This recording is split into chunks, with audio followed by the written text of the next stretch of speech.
2011 RPSC में question आया, किसी यौगिक की एंथैल्पी या अंतर्निहित ऊष्मा बराबर होती है उसकी एंथैल्पी ऑफ ए कंपाउंड। मैंने आप लोगों को यहां एक चीज बताई थी, एंथैल्पी ऑफ कंपाउंड बराबर एंथैल्पी ऑफ फॉर्मेशन बराबर एंथैल्पी ऑफ रिएक्शन। तीन एंथैल्पी, तीन नाम एक काम बताया था ना आपको। तो देख लो आप लोग, हीट ऑफ फॉर्मेशन ये रहा, संभवन ऊष्मा के बराबर होगा, दहन विलयन उदासीनीकरण के बराबर नहीं होगा। पहला क्वेश्चन 2011 एक स्वतः प्रेरित रासायनिक अभिक्रिया के लिए निम्न में से कौन सा प्रतिबंध सही नहीं है। ऐसी अभिक्रिया जो स्वतः परिवर्तन होगा, कौन सा सही नहीं है। इसमें मुक्त ऊर्जा में कमी होती है, डेल्टा एच ऋणात्मक होता है, डेल्टा जी ऋणात्मक, डेल्टा जी धनात्मक, डेल्टा एच का मान टी डेल्टा एच से कम होता है। तो स्वतः परिवर्तन के लिए डेल्टा जी का मान कभी भी पॉजिटिव नहीं हो सकता, क्योंकि यदि डेल्टा जी पॉजिटिव हो गया तो वह अस्वतः प्रक्रम हो जाएगा। ये 2011, यानी आप देखो हमने किस गहराई तक थर्मोडायनेमिक्स पढ़ा। क्वेश्चन किस सरफेस से ही पूछ रहा है, किसी अभिक्रिया के होने की संभावना निर्धारित करने के लिए कौन सा एकमात्र कारक है, कोई भी अभिक्रिया होगी या नहीं होगी।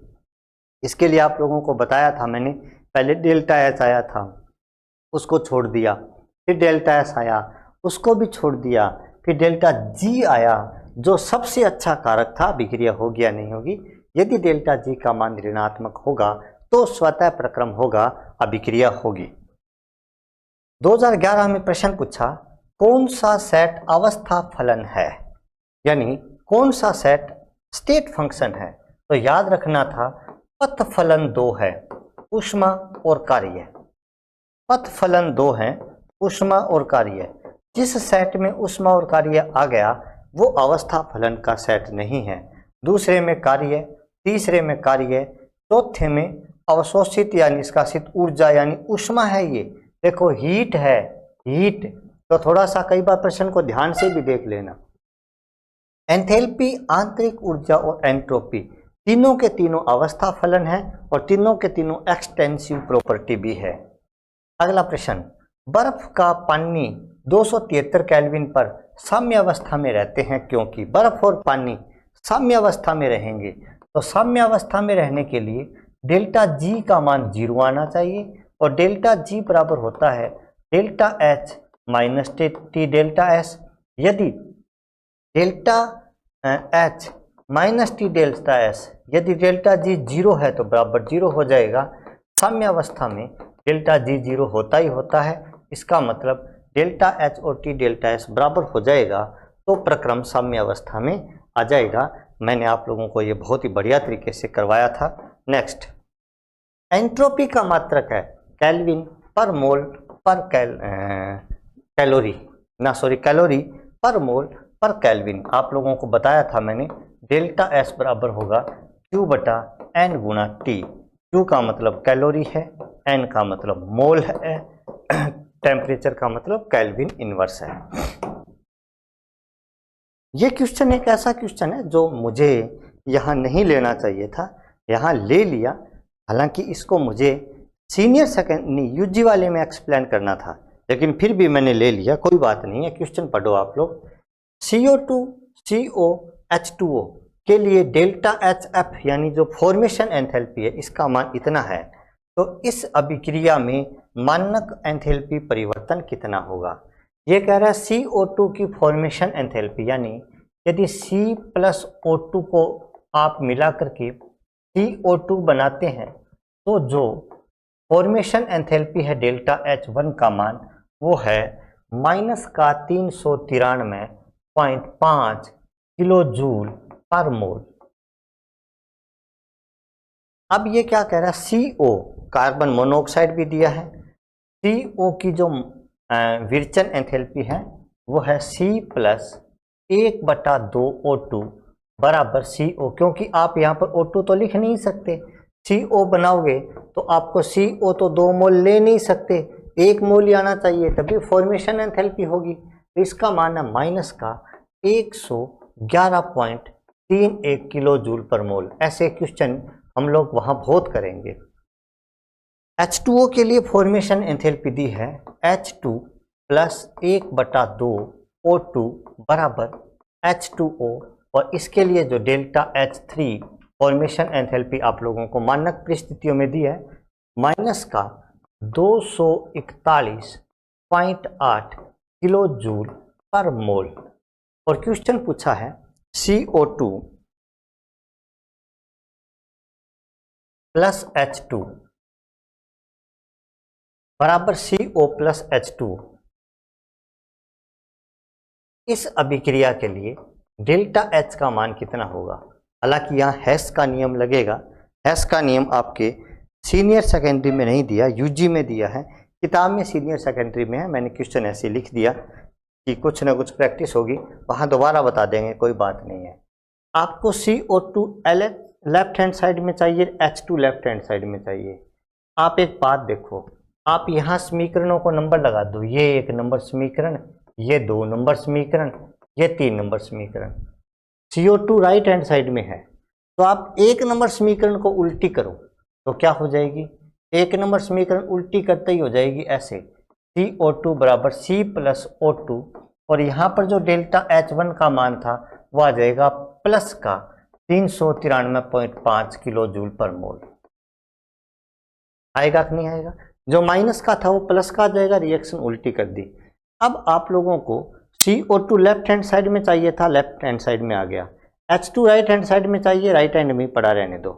अब बाकी की जो समीकरण है वो ऐसी की ऐसी लिखो, C प्लस 1/2 O2 बराबर CO, और डेल्टा H2 का मान है माइनस का 111.31 किलो जूल पर मोल, और तीसरी है H2 प्लस 1/2 O2 बराबर है H2O, और इसके लिए जो डेल्टा H3 का मान है वो है माइनस 241.8 किलो जूल पर मोल।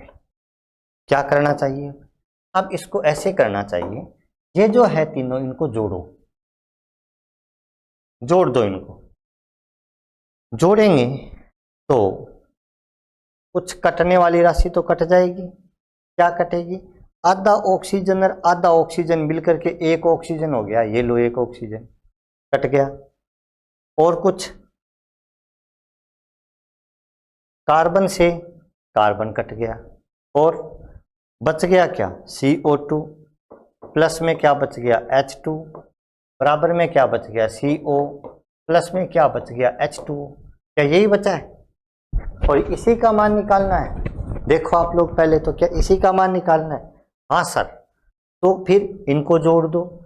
इनको जोड़ने का मतलब क्या है, इनको जोड़ने का मतलब ये है कि ये जो वैल्यू आएगी वो डेल्टा H बराबर, एस का नियम क्या कहता है, delta H1 plus delta H2 plus delta H3 के बराबर आ जाएगी। डेल्टा H1 का मान कितना है 393.5 प्लस का माइनस का 111.31 माइनस का 241.8, ठीक है, कर दो तो ये आएगा 241.8 में 111.31 जोड़ दो, माइनस की वैल्यू तो आ गई 353.11, कितनी आ गई ये 393.5 माइनस 353.11, ये प्लस का 393.5 माइनस 353.1, 40.4 प्लस का उत्तर आया, प्लस का 40.39 किलो जूल पर मोल। तो प्लस का 40.39 किलो जूल पर मोल, कितना बड़ा प्रश्न है ये। लेकिन ये हम प्रैक्टिस करेंगे ना, कुछ नहीं बचेगा, ये 5 मिनट का क्वेश्चन नहीं है ये। हाँ, 2013 में आया, किसी अभिक्रिया के लिए बोम क्लोरीमीटर से मापी जाती है आंतरिक ऊर्जा।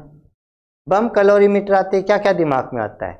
कम आयतनी प्रक्रम है, डेल्टा ई निकालते हैं, क्यू वी निकालते हैं, पात्र को बंद रखते हैं, बम कैलोरीमीटर स्टील का बना होता है, दी गई ऊष्मा बराबर ग्रहण की गई ऊष्मा होती है, कहानी खत्म। यदि प्रक्रम स्वतः हो 2013 में आया तो डेल्टा जी का मान क्या होगा? 0 से कम होगा। स्वतः प्रक्रम के लिए डेल्टा जी ऋणात्मक होता है। एक गैस का आयतन उसके मूल आयतन का आधा कर दिया जाए तो विशिष्ट ऊष्मा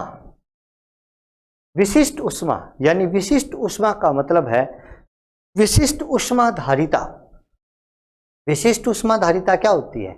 1 ग्राम पदार्थ का ताप 1 डिग्री सेंटीग्रेड बढ़ाने से। तो क्या विशिष्ट जो चीज है वो आयतन या द्रव्यमान पर डिपेंड करती है? इंटेंसिव प्रॉपर्टी है। विशिष्ट ऊष्मा आयतन पर डिपेंड ही नहीं करती, इसलिए इसका मान स्थिर रहेगा। भाई गैस का आयतन बढ़ाओ घटाओ, विशिष्ट ऊष्मा है भाई साहब, मात्रा पर या आयतन पर या आमाप पर डिपेंड नहीं करती। एक पदार्थ की उद्रवपातन एंथैल्पी होती है। उद्रवपातन एंथैल्पी यानी सब्लिमेशन एंथैल्पी। उद्रवपातन एंथैल्पी का मतलब आप सॉलिड से गैस में ला रहे हैं डायरेक्ट, तो सॉलिड से पहले लिक्विड में आएगा, लिक्विड से गैस में आएगा, तो डेल्टा एच सब्लिमेशन बराबर delta H fusion plus delta H vaporisation होगा कि नहीं होगा? और इसका +1 में ही दिया है, संकलन एंथैल्पी प्लस वाष्पीकरण enthalpy, fusion enthalpy plus vaporisation enthalpy. 2013 का फर्स्ट ग्रेड का क्वेश्चन है। अच्छी जय हिंद, जय श्री राम साथियों। अभी आप लोगों ने जो ये हमारा क्वेश्चन देखा, ये हमारे 6100 क्वेश्चंस की श्रृंखला फर्स्ट ग्रेड के लिए या फिर 2100 क्वेश्चंस की श्रृंखला जो सेकंड ग्रेड के लिए थी, उनमें से क्वेश्चन दिया गया था। साथ ही इस प्रकार के क्वेश्चन हम लोग डेली आप लोगों के लिए देते रहेंगे। हमारे ऐप पर हम लोगों ने लगभग 100 वीडियो में केमिस्ट्री का कंप्लीट फर्स्ट ग्रेड का कोर्स 100 वीडियो में कवर करवाया है और टेस्ट सीरीज में 6100 क्वेश्चंस वीडियो सॉल्यूशन सहित दिए हैं। इसी प्रकार से सेकंड ग्रेड के लिए हमने केमिस्ट्री 50 वीडियो में कंप्लीट कोर्स करवाया है, 50 वीडियो में, और 2100 क्वेश्चंस कंप्लीट 2100 क्वेश्चंस में हमने टेस्ट सीरीज का वीडियो सॉल्यूशन समेत टेस्ट सीरीज उपलब्ध कराई है। साथियों, जो चैप्टर हमने करवाए हैं उस चैप्टर के लास्ट में हमने आरपीएससी में आए हुए लगभग 15, 13, 14 सालों के पेपर, उस चैप्टर से संबंधित आए हुए क्वेश्चंस, एनसीईआरटी के सारे क्वेश्चंस और कुछ अदर क्वेश्चंस का समावेश करते हुए प्रत्येक वीडियो के अंत में हमने उनका कंक्लूजन निकाल करके सारे MCQ questions plus subjective questions को भी सोल्व करवाया है। इससे अधिक जानने के लिए आप लोग हमारे ऐप होप एजुकेशन JMK को इंस्टॉल कीजिए, जहां हमने 30 से 40 घंटे के फ्री डेमो वीडियोस डाल रखे हैं जिनका कोई चार्ज नहीं है। ये फ्री डेमो वीडियोस रैंडमली डाले गए हैं। आप लोग उनसे अध्ययन करके अंदाज लगा सकते हैं कि केमिस्ट्री का एक्चुअल फर्स्ट ग्रेड या सेकंड ग्रेड बनने के लिए, अच्छा टीचर बनने के लिए किस प्रकार से तैयारी करें, बढ़िया रैंक लाने के लिए आप लोगों को क्या करना चाहिए। माँ करनी आप लोगों की प्रार्थना को सुने। इसी के साथ मैं अशोक शर्मा, व्याख्याता केमिस्ट्री, आप लोगों का अपने ऑनलाइन चैनल पर और ऑनलाइन प्लेटफॉर्म पर स्वागत करता हूँ। धन्यवाद। जय हिंद, जय श्री राम।